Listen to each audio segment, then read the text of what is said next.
Assalamualaikum warahmatullahi wabarakatuh. Halo semuanya, selamat datang di Podsar. Perkenalkan, nama saya Chandra Kirana Sembiring. Saya peserta Latsar CPNS Basarnas. Saya angkatan 16 kelompok 1. Hari ini kita akan membahas sesuatu yang sangat penting, khususnya buat ASN, yaitu core values ASN yang dikenal dengan sebutan berakhlak. Nah, biar obrolan kita lebih seru, saya sudah bersama dengan Bapak Kurnia Sandi, selaku ASN yang menjabat sebagai pengelola pencarian dan pertolongan dalam bidang kesiapsiagaan di Kantor Pencarian dan Pertolongan Kelas B Nias, yang pada hari ini akan menjadi narasumber kita di podcast kita kali ini. Halo Pak Sandi. Halo. Apa kabar? Kabar baik. Oke, seperti yang kita tahu, berakhlak merupakan core values ASN yang di dalamnya ada yang pertama itu berorientasi pelayanan, yang berarti kita sebagai seorang ASN harus mengutamakan pelayanan terbaik untuk masyarakat. Yang kedua ada akuntabel. Di akuntabel ini kita sebagai seorang ASN harus dapat dipercaya dan bertanggung jawab dengan apa yang kita lakukan. Seterusnya ada kompeten, yang artinya kita sebagai seorang ASN harus memiliki kemampuan dan pengetahuan dalam menjalankan tugas kita. Yang keempat itu ada harmonis, yang artinya kita sebagai seorang ASN harus membangun hubungan baik dan saling menghormati antar sesama. Selanjutnya ada loyal, yang artinya kita sebagai seorang ASN harus setia kepada negara dan institusi. Yang keenam itu ada adaptif, yang berarti kita sebagai seorang ASN harus mampu menyesuaikan diri dengan perubahan. Dan yang terakhir kolaboratif, yaitu sebagai seorang ASN kita harus dapat bekerja sama dengan pihak lain untuk mencapai tujuan bersama. 7 nilai inilah yang jadi pedoman perilaku ASN dalam bekerja. Kalau boleh kita bahas satu-satu ya, biar lebih jelas ya Pak Sandi. Yang pertama itu ada berorientasi pelayanan. Menurut Bapak, apa yang harus ditingkatkan dalam kualitas pelayanan kita saat ini? Meningkatkan kualitas pelayanan kita. Siapa? Ya mungkin kita lebih ramah-tamah lagi terhadap masyarakat, lebih sopan santun, nggak hanya dalam penerimaan berita musibah, tapi pada kehidupan sehari-hari. Contoh, ada masyarakat yang kita berpapasan lah sama masyarakat, kita menggunakan pakaian dinas, kita harus ramah, sopan santun. Terlebih-lebih apalagi masyarakat itu entah jatuh di jalan, ya kita harus sigap lah menolongnya, membantunya lah gitu istilahnya. Oke, Pak. Jadi intinya itu dalam berorientasi layanan tidak harus di kantor saja atau di tempat kerja saja. Benar. Oke, terima kasih Pak. Yang kedua ada akuntabel. Bagaimana cara Bapak menerapkan akuntabel ini dalam pekerjaan Bapak sebagai seorang pengelola pencarian dan pertolongan dalam bidang kesiapsiagaan? Akuntabel ya, Siapa? pada jabatan saya gitu. Iya Pak. Ya ini saya kan berhubungan dengan penulisan berita SAR. Ya pada saat penulisan berita SAR itu ya jelas gitu kronologinya, jelas apa yang dibuat, nggak berita yang hoax lah istilahnya. Kita pastikan dulu berita itu benar atau enggak, barulah kita buat ke berita SAR gitu istilahnya, seperti itu gitu. Jadi sebelum kita untuk memberikan informasi yang akurat kepada masyarakat harus kita pastikan terlebih dahulu. Benar ya. Oke Pak. Yang ketiga kompeten.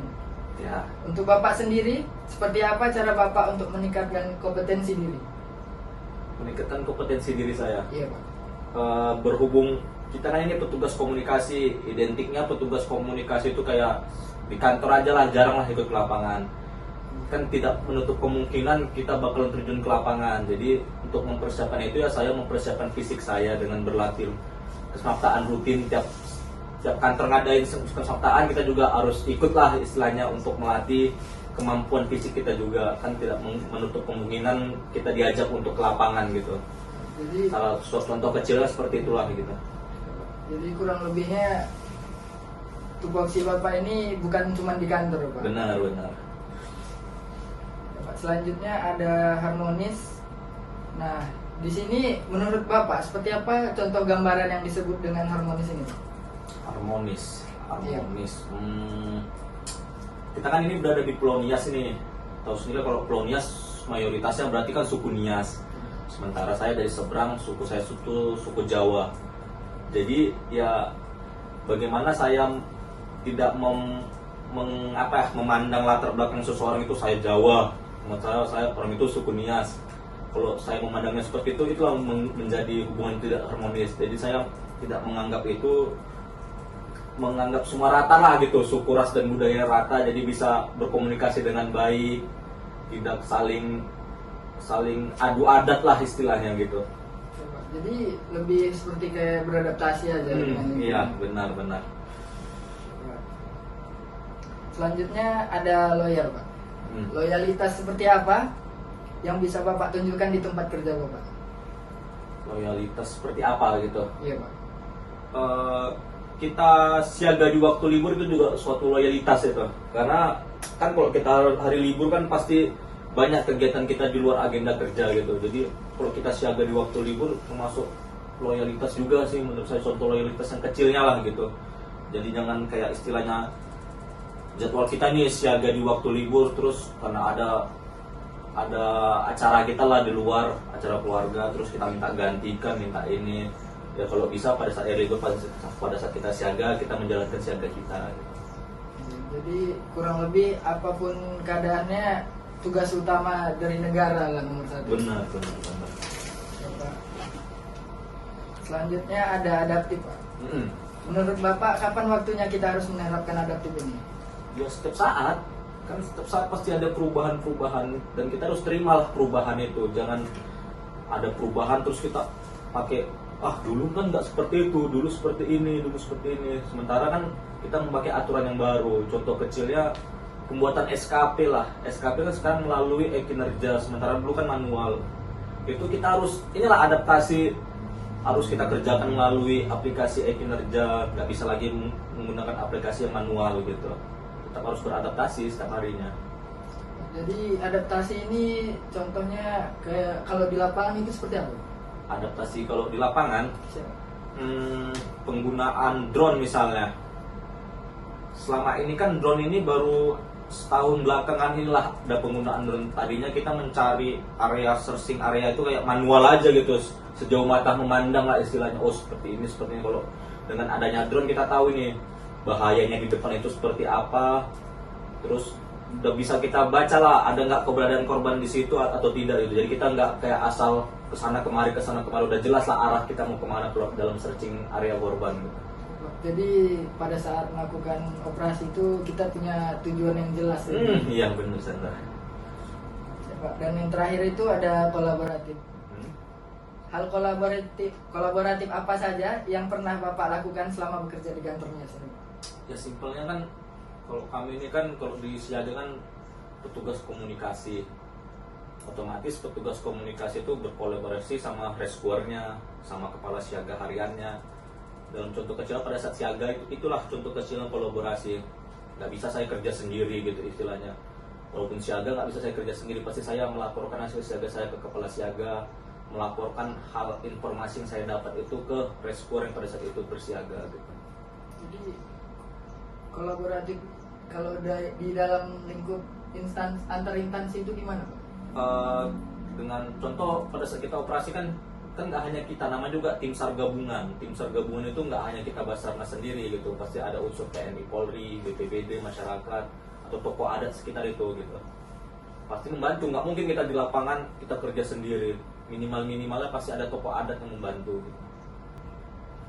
Keren juga ya, Pak. Jadi menurut Bapak 7 nilai berharga ini bukan cuma slogan tapi benar-benar harus jadi pedoman kerja ya, Pak? Iya benar ya.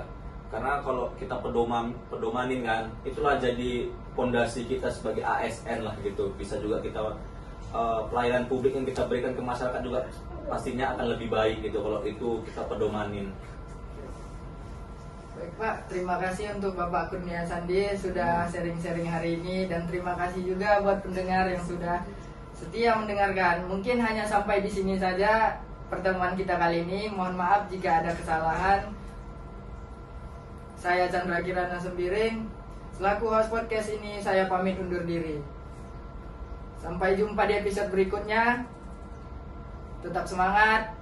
We are family. Abiknam Jagat Samagram. Assalamualaikum warahmatullahi wabarakatuh.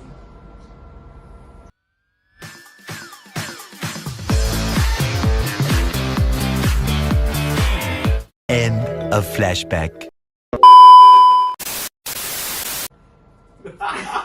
Tahu sendiri yang ngomongnya. Apa yang maksudnya gimana?